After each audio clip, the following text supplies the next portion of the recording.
आज पूरे नेपाल में मैसिव प्रोटेस्ट छिड़ चुके हैं। ये प्रोटेस्ट पिछले 5 से 6 महीनों से चल रहे हैं और जनता की सिर्फ एक ही मांग है, नेपाल को फिर से हिंदू राष्ट्र बना दो। हाम्रो मुख्य एजेंडा भनेको नै हिंदू राज्य कायम गर्नु पर्यो। हम सेकुलर नहीं हैं, सेकुलर बनकर के जीना भी नहीं चाहता हूँ, मैं कट्टर हिंदू बनकर के जीना चाहता हूँ। नेपाल में एक बार फिर से हिंदू राज स्थापित कर दो। If we can't restore the institution of monarchy in this country, there is no future for the youths in this country, and the existence of this country itself could be at risk. लेकिन जरा एक minute, आज से 16 साल पहले इसी नेपाली जनता ने ही राजा का तख्ता पलट किया था और नेपाल को हिंदू राष्ट्र से एक सेक्युलर स्टेट बनाया था। पूरी दुनिया में हिंदू लोगों का सिर्फ एक ही मुल्क है और वो है इंडिया। नेपाल एक सेकुलर मुल्क है और नेपाल के लोग चाहते हैं कि उसमें हिंदू राष्ट्र आ जाए, यानी नेपाल एक हिंदू मुल्क बने। आज हमारे पास इंडियन मीडिया का एक रिपोर्ट आया है जो कि काफी इंटरेस्टिंग है। उसमें इंडियन मीडिया कह रहा है कि नेपाल के लोग चाहते हैं कि हिंदू राष्ट्र को वापसी लाया जाए, यानी इस मुल्क को दोबारा से हिंदू मुल्क करार दिया जाए जिसमें हिंदुओं का राज हो। तो आज आपके साथ शेयर करेंगे और आपको बताएंगे कि हिंदू राष्ट्र आने के बाद मुसलमानों के लिए या सिखों के लिए क्या प्रॉब्लम होगी। दूसरी चीज ये कि इंडियन मीडिया का रिपोर्ट है तो आपके साथ शेयर करेंगे और आपको बताएंगे कि नेपाल के लोग क्यों हिंदू राष्ट्र को सपोर्ट कर रहे हैं और क्यों चाहते हैं कि नेपाल एक हिंदू राष्ट्र की तरफ जाए और क्यों मोनार्की नेपाल के अंदर वापसी आनी चाहिए। तो आइए आज आपके साथ शेयर करते हैं इस वीडियो को और आपको बताते हैं कि नेपाल के लोग क्यों चाहते हैं कि नेपाल के अंदर मोनार्की और हिंदू राष्ट्र वापसी आए। तो चलिए आइए आज की वीडियो को करते शुरू। नेपाल जल्द ही एक हिंदू राष्ट्र बन सकता है। There are massive protests in Nepal. We're talking tens of thousands of people. They marched through the capital Kathmandu, clashed with riot cops.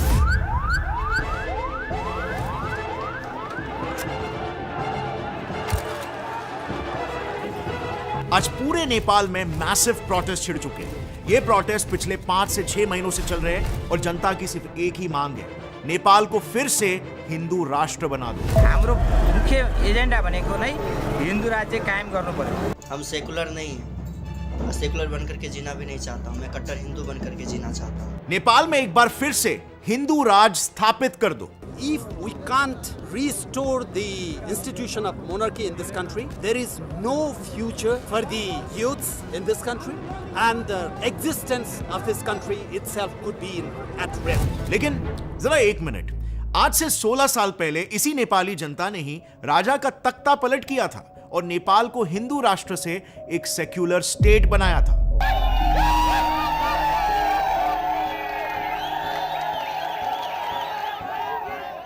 Actually में अगर देखा जाए ना तो नेपाल की हिस्ट्री काफी इंटरेस्टिंग है। इसमें काफी ट्विस्ट और टर्न्स हैं, इतने कि आज तक वहां पर 10 बार गवर्नमेंट चेंज हो चुकी है और उससे भी ज्यादा बार बदला वहां का कॉन्स्टिट्यूशन जो आज तक 7 बार चेंज हो चुका है। और बिल्कुल हो सकता है कि इस बार इन प्रोटेस्ट के बाद एक बार फिर से चेंज हो, लेकिन इस बार यहां पर मामला थोड़ा सा अलग है।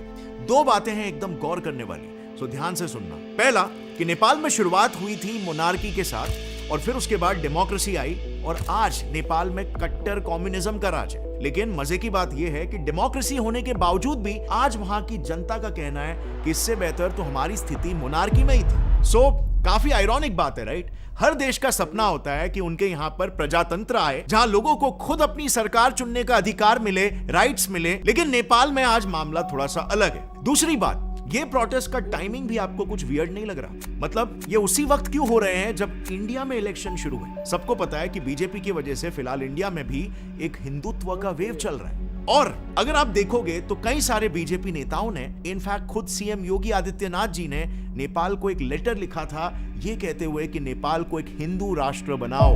बोलता है ये तो हो गया, देश का तो वो तो कर ही लेंगे, श्रीलंका है, नेपाल है, वहाँ भी तो पार्टी के लेके जाना, वहाँ भी जीतना है। मुझे पता है कि आज जब भारत में भगवान श्री राम का भव्य मंदिर बन रहा है तो नेपाल के लोग भी इतना ही खुशी महसूस कर रहे हैं। सो दाल में यहाँ पर आपको कुछ काला नहीं लग रहा?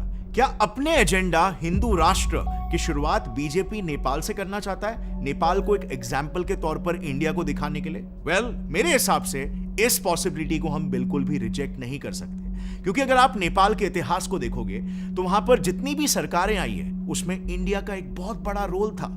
इस स्क्रिप्ट के रिसर्च के दौरान ही मुझे ये पता चला कि इंडिया ने हमेशा नेपाल के पॉलिटिक्स में इंटरफियर किया ही है हिस्टोरिकली, और किस तरह से किया, पॉजिटिवली या नेगेटिवली, इसे अच्छे से समझने के लिए हमें नेपाल के इतिहास से ही शुरुआत करनी होगी। कि कैसे हिस्टोरिकली नेपाल एक काफी डिस्टर्ब नेशन रहा है। देखो, आज सिचुएशन कुछ ऐसी है कि 2008 के बाद से ही नेपाल एक डेमोक्रेटिक रिपब्लिक है, यानी कि वहां पर पीएम और प्रेसिडेंट को लोग चुनते हैं, बिल्कुल वैसे ही जैसे इंडिया में होता है। आज नेपाल में इन टोटल 13 मेजर पॉलिटिकल पार्टीज है, जिसमें से ये 10 पॉलिटिकल पार्टीज कम्युनिस्ट है। नेपाली कांग्रेस पार्टी ये एक सेंट्रिस्ट पार्टी है, राष्ट्रीय प्रजातंत्र पार्टी ये एक राइट विंग हिंदू पार्टी है, और जनमत पार्टी ये कास्ट बेस्ड आइडियोलॉजी वाली पार्टी है। पर आज नेपाल में सरकार इन 4 पार्टीज की कोएलिशन गवर्नमेंट है, जो सारे कम्युनिस्ट है, और यही वहां के इन प्रोटेस्ट के पीछे के कारण भी है। बट अब अगर हम 18वीं सदी या उससे भी पहले जाए, तो तब नेपाल पर कई सारे हिंदू डायनेस्टीज का राज हुआ करता था। जैसे 12,000 साल पहले मिथिला किंगडम, जिसकी राजकुमारी सीता मां थी। फिर अगर हम 4th से 9th सेंचुरी तक की बात करें, तो यहां पर लिच्छावी डायनेस्टी का राज हुआ करता था, जिसकी राजकुमारी जैनिज्म के फाउंडर वर्धमान महावीर जी की मां त्रिशाला थी। इसके बाद भी 18th सेंचुरी तक नेपाल में मल्ला डायनेस्टी और ऐसे कई सारे छोटे छोटे डायनेस्टीज रूल किया करते थे। और फिर 1769 में नेपाल की डेमोग्राफी में एक माइलस्टोन चेंज आया। पृथ्वी नारायण शाह नाम के एक राजा ने पूरे नेपाल को यूनिफाई किया, यानी कि करीब वैसा बना दिया जैसे वो आज दिखता है, और शाह डायनेस्टी की वहां से शुरुआत हुई। लेकिन जैसे जैसे वक्त बीतता गया, आने वाले शाह रूलर्स काफी वीक निकले, जिस वजह से साल 1816 में जब 3rd एंग्लो नेपालीज वॉर हुआ, तब इस जंग में नेपाल की काफी ह्यूमिलिएटिंग हार हुई। इस हार के बाद नेपाल को सिक्किम, कुमाऊं और गढ़वाल इन रीजन्स को ब्रिटिश इंडिया को देना पड़ा, और नेपाल ब्रिटिशर्स का एक प्रोटेक्टरेट बन गया। मतलब उनके देश के फॉरेन अफेयर्स का डिसीजन अब ब्रिटिशर्स के हाथ आ गया। अब आपने काफी बार सुना होगा, इवन हमने भी इस पर एक वीडियो बनाया, कि ब्रिटिशर्स कभी भी नेपाल पर राज नहीं कर पाए। तो जानते हो उसके पीछे की वजह क्या थी? तो जब शाह राजा कमजोर हो गए, उनकी इस कमजोरी का फायदा उठाया उनके राज्य के पीएम जंग बहादुर राणा ने। उन्होंने नेपाल का पूरा कंट्रोल अपने हाथों में ले लिया, और तब से नेपाल में राणा डायनेस्टी की शुरुआत हो गई। अब इन राणा रूलर्स की ना सोच थोड़ी सी अलग थी। उन्होंने पावर में बने रहने के लिए ब्रिटिशर्स को सपोर्ट करना शुरू कर दिया। इनफैक्ट उन्होंने तो अंग्रेजों के साथ एक डील तक साइन कर ली कि ब्रिटिशर्स नेपाल के फॉरेन अफेयर्स संभालना कंटिन्यू कर सकते हैं, और राजा खुद नेपाली गुरखा सोल्जर्स को ब्रिटिश आर्मी में रिक्रूट होने के लिए सप्लाई करेंगे। अब ब्रिटिशर्स बहुत ही जल्दी समझ गए कि गुरखा सोल्जर्स उनके लिए बड़े काम के हैं, क्योंकि 1857 इंडिया के first war of independence, Afghan war और दोनों वर्ल्ड वॉर्स में उन्होंने ब्रिटिशर्स की काफी मदद की थी। प्लस वो समय ब्रिटिशर्स डिफरेंट कॉलोनीज क्रिएट कर रहे थे, तो उन्हें मिलिट्री मसल की जरूरत थी, और ये गुरखा सोल्जर्स वो परफेक्ट मिलिट्री मसल का काम करते हैं। और इसीलिए उन्होंने नेपाल को अपनी कॉलोनी बनाने के बदले राणा का ये प्रस्ताव स्वीकार कर लिया, और 1923 में उनसे एक फ्रेंडशिप ट्रीटी साइन करके नेपाल की सॉवरेनिटी को रिकॉग्नाइज किया। अब इसी बीच साल 1947 में भारत आजाद हुआ, और अंग्रेज देश छोड़कर चले गए। इस बीच 1948 में नेपाल का पहला कॉन्स्टिट्यूशन बनाया गया, जिसमें राणा रूलर्स ने खुद को ऑन पेपर नेपाल की सुप्रीम अथॉरिटी और पीएम डिक्लेयर कर दिया। पर ऑफ कोर्स आगे चलकर ये ज्यादा सालों तक टिकने नहीं वाले थे,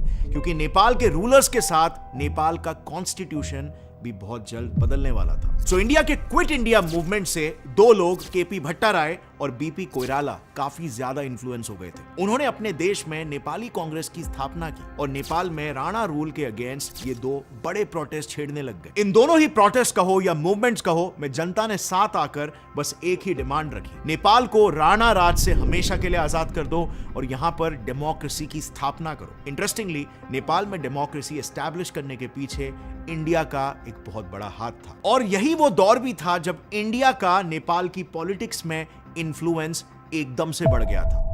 इंडिया ने 1950 में ही नेपाल से फ्रेंडशिप ट्रीटी साइन की थी, जिसका क्लॉज 7 क्लियरली ये कहता है कि दोनों देशों के बॉर्डर्स एक दूसरे के लिए ओपन रहेंगे। उनके सिटीजन्स दोनों देशों में रहने से लेकर लैंड तक ओन कर सकते हैं, सब कुछ फ्रीली कर सकते हैं। और इसी फ्रेंडशिप के तहत इंडिया ने नेपाल में इंडियन आर्मी को भी तैनात कर दिया था। अब देखो, बात कुछ ऐसी है ना, हमारे देश के सिक्योरिटी के पॉइंट ऑफ व्यू से भी नेपाल की स्टेबिलिटी और वहां पर एक प्रो इंडिया गवर्नमेंट होना इंडिया के नेशनल सिक्योरिटी के लिए काफी ज्यादा इंपॉर्टेंट था और आज भी है, क्योंकि वरना चाइना जैसे कंट्रीज इसका फायदा भरपूर उठाएंगे। इसी बात को उस वक्त भी ध्यान में रखते हुए इंडिया ने नेपाल में प्रोटेस्ट लीड कर रहे नेपाली कांग्रेस, राणा रूलर्स और जो राणा से पहले शाह रूलर्स थे उनके शाह रूलर त्रिभुवन को बुलाया और उन तीनों के बीच में एक पीस एग्रीमेंट साइन करवाया, जिससे वहां के प्रोटेस्ट स्टॉप हो गए और वहां पर एक स्टेबिलिटी आ गई। इस एग्रीमेंट में बेसिकली दो मेजर चीजें डिसाइड हुई। पहला कि राणास का रूल नेपाल में खत्म हो जाएगा और दूसरा शाह रूलर्स के साथ मिलकर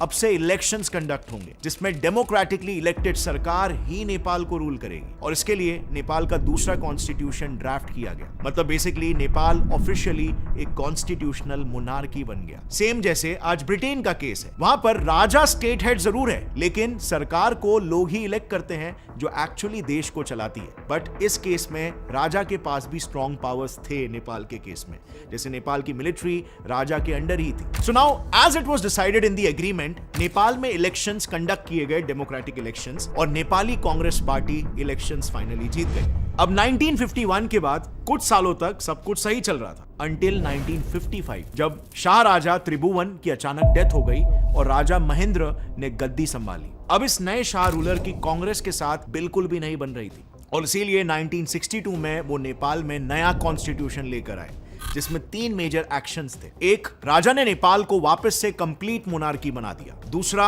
नेपाल की सभी पॉलिटिकल पार्टीज को बैन कर दिया। और तीसरा, नेपाल में पंचायत सिस्टम री इंट्रोड्यूस किया गया, मतलब कि इलेक्शन सिर्फ लोकल लेवल पर ही अलाउ किए। अब क्योंकि इंडिया का नेपाली कांग्रेस को एक स्ट्रॉन्ग सपोर्ट था, इसीलिए राजा प्रो चाइना और अल्टीमेटली प्रो पाकिस्तान बन गए और उनके दौर में तो उन्होंने इंडिया के साथ कई सारे धोखे किए। मेजर बीइंग इंडिया के साथ वेपन परचेज का एग्रीमेंट होते हुए भी उसका उल्लंघन करके चाइना से वेपन्स इंपोर्ट करना शुरू कर दिया। दूसरा धोखा, इसी दौरान नेपाल में पहली बार चाइना ने काफी strategic road, Kathmandu Kodari road का डेवलपमेंट प्रोजेक्ट भी एग्जीक्यूट करवा दिया।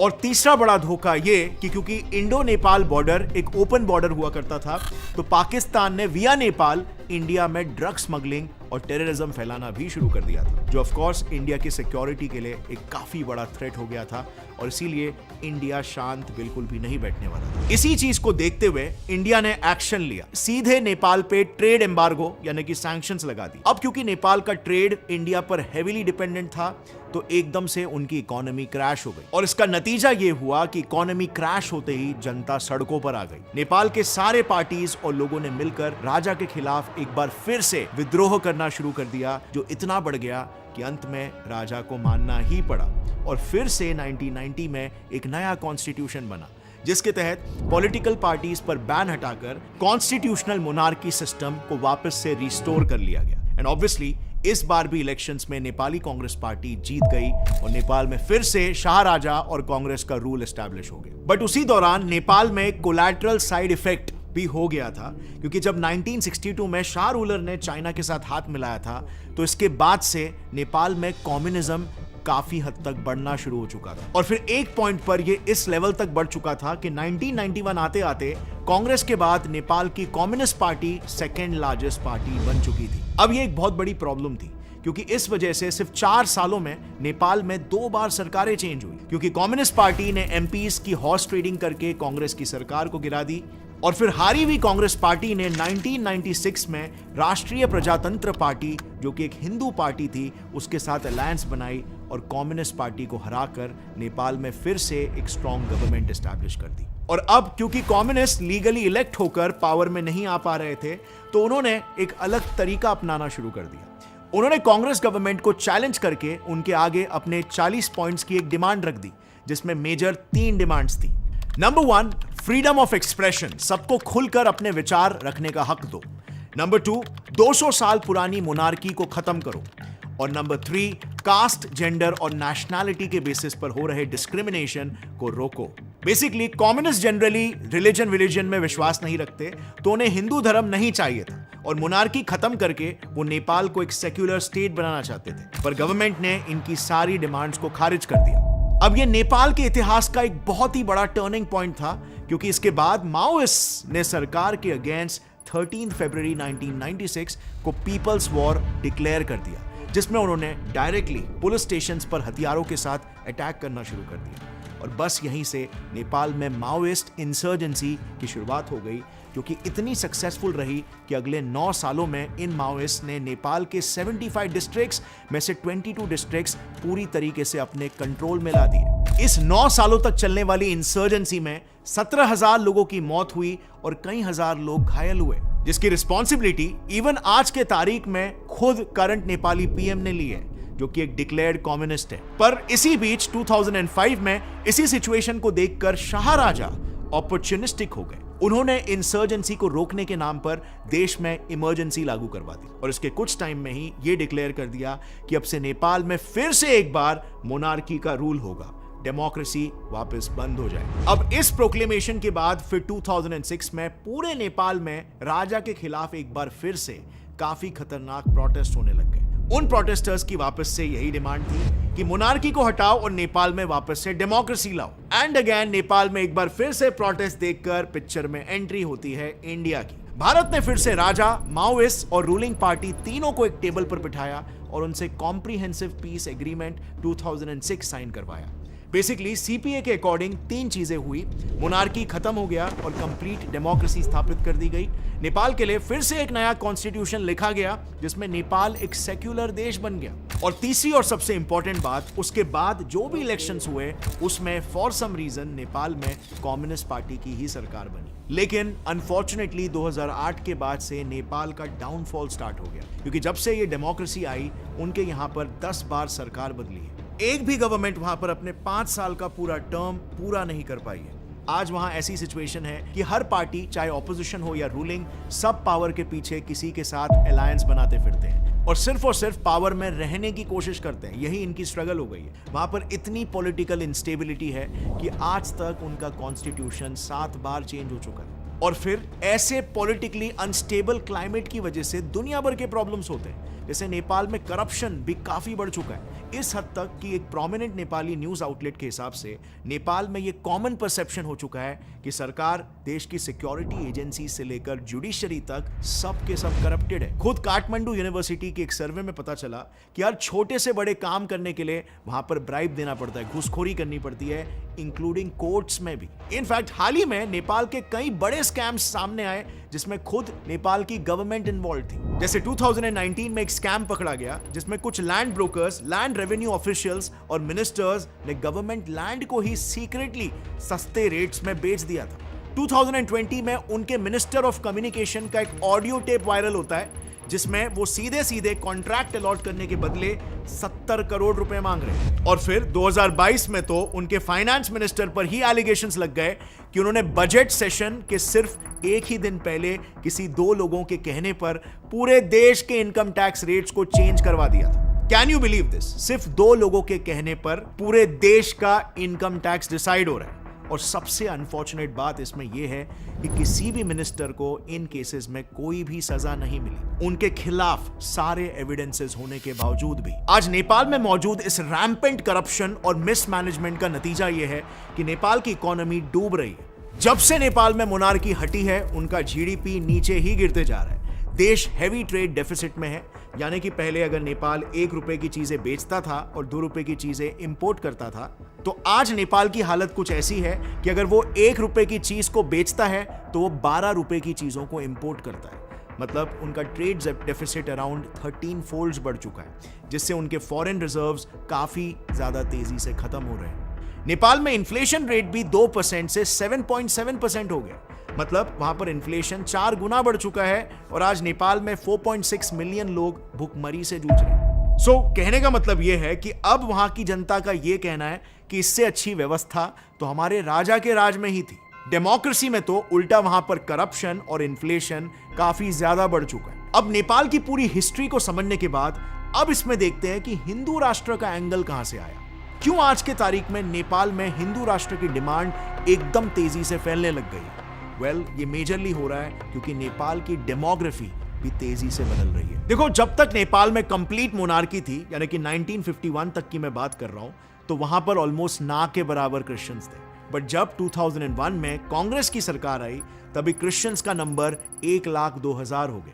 पर जैसे ही 2008 के बाद कम्युनिस्ट सरकार आई, सिर्फ 8 से 9 सालों के अंदर नेपाल में क्रिश्चियन पॉपुलेशन 12 से 15 लाख हो गई। अब ये ग्रोथ आप इससे समझ सकते हो कि 2007 में कम्युनिस्ट रूल के पहले मकवानपुर डिस्ट्रिक्ट में सिर्फ 200 चर्चेस हुआ करते थे, लेकिन बस 10 सालों में उस सेम डिस्ट्रिक्ट में 1000 चर्चेस बन गए। आज सिचुएशन ऐसी है कि खुद वर्ल्ड क्रिश्चियन डेटाबेस का ये क्लेम है कि नेपाल दुनिया का one of the fastest growing Christian communities बन चुका है। और ये सब देखकर वहां की हिंदू पॉपुलेशन फ्रस्ट्रेट हो चुकी है और इसीलिए प्रोटेस्टर्स को ऐसा लग रहा है कि मोनार्की का रहना ज्यादा सेफ होगा हिंदू कम्युनिटी के लिए और इसीलिए उन्हें नेपाल को हिंदू राष्ट्र बनाना। लेकिन इसी बीच कुछ मीडिया आउटलेट्स ये भी क्लेम कर रहे हैं कि बीजेपी नेपाल में हिंदू राष्ट्र बनाना चाहती है और बैकएंड से कुछ ना कुछ स्ट्रिंग्स जरूर प्ले कर रही है। इनफैक्ट यूएस तक ये क्लेम कर रहा है कि बीजेपी लिंक्ड ऑर्गेनाइजेशंस इन प्रोटेस्ट को फंड कर रहे हैं बैक चैनल से। लेकिन जितना हमने नेपाल की हिस्ट्री को एनालाइज करके समझा, यस, इंडिया ने कई बार नेपाल की गवर्नमेंट उसके पॉलिटिक्स में इन्वॉल्वमेंट दिखाया है और उन्हें फंड भी किया है। लेकिन अब तक जो भी ट्रेंड रहा है वो इसीलिए रहा है कि इंडिया हमेशा नेपाल में एक स्टेबल गवर्नमेंट चाहता है। इंडिया हमेशा नेपाल में एक ऐसी सरकार रखना चाहता है जो कि इंडिया के ही फेवर में हो और यही सेम स्ट्रैटेजी सालों से कांग्रेस सरकार भी करती आई है। सो अच्छा चांस है कि बीजेपी भी यही सेम स्ट्रैटेजी को दोहरा रही हो। बस सिर्फ फर्क इतना है कि कांग्रेस सपोर्ट करती थी वहां की कांग्रेस सरकार को और अब बीजेपी सपोर्ट कर रही है नेपाल के हिंदू राष्ट्र नैरेटिव को। So in both the cases I think it's fair because Congress ने भी यही चीज की थी इंडिया के साथ नेपाल के अच्छे रिलेशंस बनाने के लिए। तो आज बीजेपी भी अगर ये कर रही है तो दैट्स अंडरस्टैंडेबल, क्योंकि आफ्टर ऑल इवन चाणक्य के अर्थशास्त्र में भी यही लिखा है कि किसी भी राष्ट्र के पड़ोस में एक स्टेबल और फ्रेंडली गवर्नमेंट होना उस देश के लिए बहुत जरूरी है। बट यहां पर आई नो आप लोग के बहुत ही डाइवर्स ओपिनियंस होंगे। कोई सोच रहा होगा कि ये सही हो रहा है, कोई सोच रहा होगा कि ये गलत हो रहा है, नहीं होना चाहिए। So I would love to know your opinions as well, जो कि नीचे कमेंट्स में आप मेंशन करना ताकि मैं उन्हें रीड कर सकूं। और हाँ, अभी इंडिया में फिलहाल इलेक्शंस चालू हो चुका है, लेकिन इसमें एक बहुत बड़ी प्रॉब्लम है। इंडिया में शायद ही कोई भी वोट देने से पहले पार्टीज के मैनिफेस्टोस को पढ़ता है। यू नो इंडिया में कैसा होता है, इलेक्शन से एक दिन पहले एक बोतल दारू और एक दावत देखकर ये पार्टीज जनता को लिटरली खरीद लेती है। तो क्या इसके बाद ये पार्टीज इंडिया के हित में काम करेंगे? लेकिन हमारा एक जागृत नागरिक होने के नाते ये फर्ज बनता है कि हम ये अच्छी तरीके से जानें कि ये पार्टीज का इंडिया को लेकर विजन क्या है, ये इंडिया के डेवलपमेंट के लिए, इंफ्रास्ट्रक्चर के लिए क्या पॉलिसीज प्लान कर रही है। और ये सारी बातें लिखी होती हैं इनके मैनिफेस्टोज में, जिसे मैंने डिटेल में एनालाइज किया है और डिकोड किया है, जो आप यहां पर क्लिक करके देख सकते हो before casting a vote. With that said, मिलते हैं अगले वीडियो में, तब तक के लिए टेक केयर, जय हिंद। तो आप लोगों ने वीडियो देख ली होगी, इंटरेस्टिंग लगी होगी। आप सबको पता है कि हिंदू देश से सेकुलर मुल्क बना और फिर लोग चाह रहे हैं कि भाई हिंदू देश बने, क्योंकि लोगों का कहना है कि नेपाल जब हिंदू देश था तो नेपाल में हिंदू लोगों की वैल्यू ज्यादा थी, अब वैल्यू ज्यादा नहीं है। देखिए, पूरी दुनिया में हिंदू मुल्क एक ही है और वो है इंडिया। इसके अलावा हिंदू लोगों के नाम से कोई भी मुल्क नहीं है। जैसे कि आप लोग देखते हैं ना, इस्लामी मुल्क है, तो इस्लामी मुल्क बहुत सारे हैं, 55 से लेकर 57 के करीब मुल्क है। तो उसी तरीके से हिंदू लोगों का जो मुल्क है वो सिर्फ एक ही है और वो है इंडिया, और उसमें भी पाकिस्तान से ज्यादा मुसलमान वहां पे रहते हैं। तो अब नेपाल के लोग चाहते हैं कि ये एक हिंदू देश बने और यहाँ पे उन हिंदुओं को भी वो वैल्यू देनी चाहिए जितनी वैल्यू इंडिया में लोग हिंदुओं को देते हैं। अब लोगों का ये भी कहना है कि हिंदू देश के अंदर हिंदुओं को ज्यादा सपोर्ट किया जाएगा और हिंदू लोगों की जो वैल्यू है वो ज्यादा मिलेगी। बट ऐसा नहीं है। बट देखिए ना, हिंदू देश के अंदर वैल्यू ज्यादा मिल सकती है, फिर वहां पे प्रॉब्लम ये भी बनेगी कि फिर आपका मुल्क जब भी हिंदू बनेगा, आपका मुल्क हिंदू के नाम से रोशन होगा, हिंदू के नाम से होगा, तो फिर उन लोगों के लिए मुश्किल होगी जो कि हिंदू नहीं है, जैसे कि क्रिश्चियंस हो गए, जैसे कि सिख हो गए, जैसे कि मुसलमान हो गए, तो फिर उनके ऊपर भी जुल्म और सितम जारी होगा। ये बात मैं इसीलिए कह रहा हूँ क्योंकि अक्सर होता यही है कि जब एक हिंदू मुल्क के अंदर मुसलमान कोई अच्छा काम करता है तो उसको दबाया दिया जाता है, उसको मार दिया जाता है, उसके साथ कुछ गलत कर दिया जाता है, जिसकी वजह से फिर मुसलमान वहां से जाना चाहते हैं। नेपाल के अगर लोग चाहते हैं कि मोनार्की वापसी आ जाए, बेस्ट ऑप्शन है, किंग वापसी आएगा। ये जो जितने भी करप्ट पॉलिटिशियन है सारे जाएंगे, जो अच्छे हैं वो किंग को अगर चाहता है तो वो अपने साथ रख सकते हैं, बट सारे जाएंगे तो मुल्क के अंदर थोड़ी बेहतरी आएगी। बट हिंदू देश बनेगा तो फिर प्रॉब्लम थोड़ी बहुत होगी। मैं ये नहीं कह रहा कि हिंदू देश नहीं बनाना चाहिए, बनाना चाहिए, अपना मुल्क है आप लोगों का, आप कुछ भी कर सकते हैं, बट उन लोगों के लिए भी फिर सपोर्ट करना चाहिए उनको इसी तरीके से जिस तरीके से आप हिंदू लोगों को सपोर्ट करते हो, जैसे कि क्रिश्चियंस हो गए, सिख हो गए, मुस्लिम्स हो गए, उनको भी फिर उतनी ही वैल्यू देनी चाहिए होगी और उतनी ही वैल्यू देनी पड़ेगी आप लोगों को जितनी वैल्यू आप हिंदुओं को देंगे। इसके अलावा इंडियन मीडिया का ये कहना है कि नेपाल के अंदर बहुत सारे प्रोटेस्ट हो रहे हैं और ये प्रोटेस्ट देखे आज से 2 महीने पहले जारी थे नेपाल के अंदर और लोग चाह रहे थे कि हिंदू राष्ट्र वापसी आ जाए और हिंदू राष्ट्र के लिए अभी से नहीं पिछले 2 साल से काफी ज्यादा प्रोटेस्ट जारी है और लोग चाहते हैं हिंदू राष्ट्र वापसी नेपाल के अंदर आए। अब हिंदू राष्ट्र को लेके आने के लिए नेपाल के लोग अक्सर प्रोटेस्ट करते रहते हैं। बहुत सारे लोगों की प्रोटेस्ट की वीडियोस मैंने आप लोगों के साथ शेयर भी की जो आप लोगों ने पसंद भी की थी कि भाई नेपाल के अंदर इस तरीके से प्रोटेस्ट होना चाहिए, तभी गवर्नमेंट की या किंग की नजर पड़ेगी, तभी वो किंग सही तरीके से काम करेगा। बट अब इंडियन मीडिया भी कह रहा है कि अगर हिंदू देश बन जाता है तो बहुत सारी प्रॉब्लम भी होगी, बट मैंने अपना बता दिया कि किस तरीके से नेपाल इंडिया के बीच में थोड़े बहुत प्रॉब्लम हो सकते हैं। वेल, अगर वीडियो अच्छी लगी है तो लाइक, शेयर और सब्सक्राइब आप लोग लाजमी कर सकते हैं।